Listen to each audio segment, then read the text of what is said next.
హరి ఓం.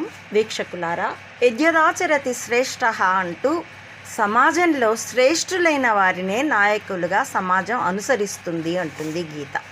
కాబట్టి నాయకులు అనేవారికి వ్యక్తిగత విలువలు తప్పనిసరి. 3 విడాకులు, 4 పెళ్ళిళ్ళు, తాగుడు, ఊగుడు, వాగుడు ఇలాంటి వాళ్ళని నాయకులుగా అంగీకరించింది సమాజం అంటే అది శ్రేష్టమైన స్థితిలో లేదు, పతనావస్థ వైపు ప్రయాణిస్తుందని అర్థం. ఇలాంటివి జనాలు గుర్తిస్తారేమోనని గీత ఇలాంటి సత్యాలు చెప్తుంది కదా. కాబట్టి సనాతన ధర్మం మీద కమ్మీల పేరుతో, నాస్తికుల పేరుతో, హేతువాదుల పేరుతో దాడులు చేశారు.